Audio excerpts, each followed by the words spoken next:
नमस्कार, मैं हूं नवीन चौहान और आप देख रहे हैं वन इंडिया हिंदी। अगर बोलना एक कला है तो उस कला के कर्तव्यवार है नरेंद्र मोदी। विषय और आरोप अपनी जगह, लेकिन मोदी जब बोलते हैं तो भाषा कंठ से निकलकर पानी बन जाती है।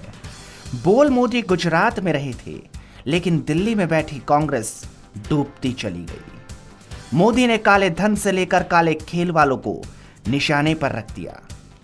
बैंक वाले जेल में जा रहे हैं, बड़े बड़े गड्ढे लेकर के भागे हुए लोग जेल जा रहे हैं।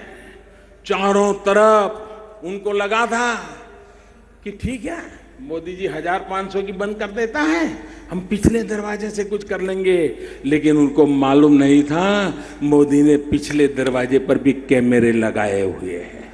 ये सब के सब पकड़े जाने वाले, कोई बचने वाला नहीं है। 2 महीना, 3 महीना, 6 महीना, जिन्होंने भी 8 तारीख के बाद नए पाप किए हैं वो तो किसी हालत में बचने वाले नहीं है भाइयों बहनों। कुछ नेताओं को बोलने के लिए मंच की जरूरत होती है, लेकिन मोदी ऐसे नेता हैं जो जहां से बोलते हैं मंच वहीं से तैयार हो जाता है। गुजरात में मोदी देश की जनता का गुणगान कर रहे थे, लेकिन मोदी की नजरें तो काले धन वालों पर थी, इसलिए उन पर ना बोलते तो किस पर बोलते, लिहाजा बोल दिया मोदी ने उन पर हमला। उच्चतम लोगों में से हमारे राष्ट्रपति जी रहे हैं, वो अलग राजनीतिक विचारधारा में पले बड़े हैं, लेकिन देश की संसद में जो कुछ भी हो रहा था उससे इतने पीड़ित हो गए, इतने दुखी हो गए कि 2 दिन पहले उनको सांसदों को सार्वजनिक रूप से टोकना पड़ा, विरोध पक्ष को नाम देकर के टोकना पड़ा। और मैं हैरान हूं, जैसे जैसे तालियों की गड़गड़ाहट बढ़ रही थी, वैसे वैसे बढ़ रही थी मोदी की गर्जन।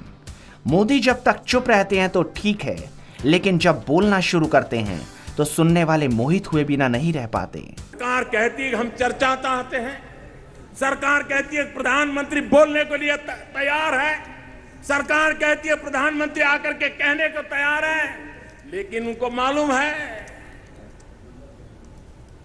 उनका झूठ टिक नहीं पाता है और इसलिए वो चर्चा से भागते रहे हैं। और इसलिए लोकसभा में मुझे नहीं बोलने दिया जाता, मैंने जनसभा में बोलने का रास्ता चुन लिया है। और जिस दिन मौका मिलेगा लोकसभा में भी 125 करोड़ देशवासियों की आवाज मैं जरूर पहुंचाने का प्रयास करूंगा मेरे भाइयों बहनों।